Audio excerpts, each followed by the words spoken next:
Dito ginamitan ako ng san ng kalaban, kaya napilitan akong counterin siya at talaga namang sila'y nahirapan. Teka, baka kilala mo lang ako at lagi kang nanonood pero hindi ka pala nakapollow sa page. I-follow mo na yan. Isa lang eh. At para naman sa mga bago lang, ang ginagawa po nating content tuwing 9 PM ay 1 game per day. Solo, rank, game. At ang goal natin sa content natin na to ay mag 100 win streak.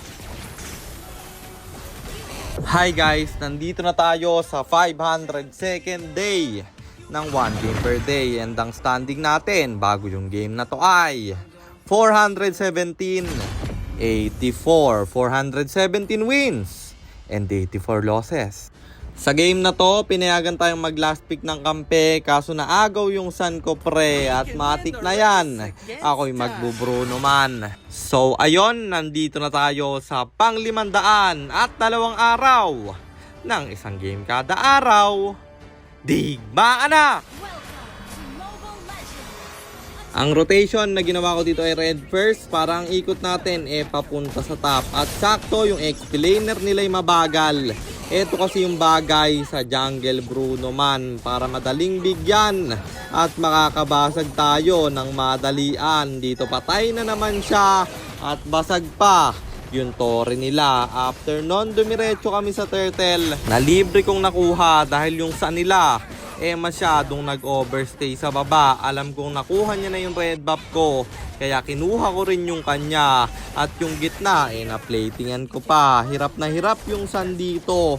Talagang siya na lang yung umiiwas sa Bruno. At ang lalim ng mga kalaban sa baba, kaya ating pinuntirya. Yung Tigreal may ulti flicker at ako'y sesetan niya. Kaso sumakto yung second skill ko. Na microhan ko si tropa at papasok pa yung sun, kaso wala siyang magawa man. Easy clear lang ng illusion na talagang mananakbo na lang siya. Montik pang nabigyan, buti nakatakas pa siya. Kaya tiyang inalang ang aking pinuntirya dahil wala siyang mana. Kaya wala nang kawala pa. Killing spree na tayo, sabay diretso sa turtle at izo-zone out ako ng kanilang Tigreal. Ma-hold niya ako dito kaya di ako makakarete agad, pero makukuha ko pa rin naman yung turtle na yon. Ng problema pagpasok ko, tatlo sila bro. May sun pang kasama kaya biglang naging 5 at pati yung gourd namatay pa. Pero syempre di tayo papayag na walang bawi, kaya dito sa gitna ay dali-dali tayong pumunta para pumitas ng mga kalaban. Tigreal lang babagsak, tapos Melissa naman ang aming isusunod. Talagang nananakit siya, kaya mananak ko na lang at ako hindi na lumalim pa. Nagpa-life sila at dumiretso sa turtle. Namatay yung sun ng kalaban, kaya yung turtle libre kong nakuha man. Sabay diretso sa gitna. May set na gagawin yung Tigreal nila. Nahuli pa ako sa knock-up pero mamamatay pa rin siya. At yung Yuzong napadaan pero siya ay pulahan. Sun pumasok din kaya siya pang mabibigyan. Papasukin ko na rin pati yung Melissa at Chang nila. Mabibigyan pareho at makaka-double kill tayo. Naabutan ko pa yung Yuzong at siya'y mamamatay din doon. Sabay diretso sa tore nila dito sa gitna.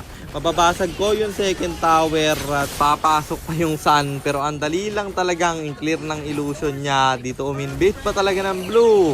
Bagsak na naman siya bro at yung Lord libre ko ulit makukuha dahil yung sun nila'y patay. Tatlo pa yung bagsak sa kalaban. Sun papasok na naman, illusion niya ay mawawala. Yuzong galing sa likod at siya pa'y mapapasama. May petrify na gagawin pero di ako tatamaan men. At makakapatay ng isa yung sun nila pero makukuha ko rin naman siya. At yung Tigreal dito napakonsil pa. Mahihila siya ng minsitar. Masesetan kaming tatlo. Pero patay siya sa kamay ng Nana bro. Sayang na agaw ng Nana yun. Savage na sana pero okay lang kasi dahil doon sa pagka-wipeout nila natapos ang laban. Kaya panalo na naman tayo at ang standing na natin ay 418, 84, 418 wins and 84 losses. At mukhang nagagamay na natin kung ano ang dapat nating spam. At ito ay San at Bruno man. Ito kasi yung dalawang hero na bukod sa Claude, pinaka-comfort pick ko. Yung Bruno kasi guys, halos counter yan sa lahat ng comfort ko eh. Kagaya ng Claude, ng San, yan yung pinaka-counter ko dyan. Kaya rin tumaas yung win rate yan guys. Dahil yan yung pinaka-counter ko nung meta pa, yung jungle Claude. Kapag naagaw yung Claude ko, nagbo-Bruno lang ako. Kaya mas maganda yung win rate niya kaysa sa Claude man. At yun lang, sana meron kayong natutunan sa content natin na to. At kung meron man, pakishare lang. Then after nyo i-share, mag-comment rin kayo ng pa-shoutout para ma-shoutout ko kayo sa mga next nating content. At i-comment nyo na rin ang inyong mga katanungan kasi baka malay mo sa next nating content. Comment mo naman ang mapili ko. At kung nagustuhan nyo yung item at emblem na gamit ko sa game na yon, eto yon: Tough Boots, Sasplos, Berserker's Fury, Windtalker, Malefic Gunner, Winter Crown or Immortality, and then Rose Gold Meteor pang buy and sell. Emblem natin Assassin. Talent natin ni Swift, Seasoned Hunter plus Quantum Charge at syempre Retribution. Kasi jungle tayo doon. At para naman sa mga gustong magpa-pilot ng ML account, mag-PM lang kayo, nagre-reply ako. At syempre, may bayad yon kahit hanggang anong rank. Pwede nyo ipapilot kahit anong hero. Pwede nyo ipaspam basta may additional payment pag magpapaspam kayo ng hero. At yun lang guys, sana nag-enjoy kayo sa content natin na to. At shoutout sa iyo Shanks, kay Jomar Kimson, kay Daniel Manuel at kay Daryl J. Maraming salamat sa inyong suporta. Ingat kayo palagi. God bless. Paalam!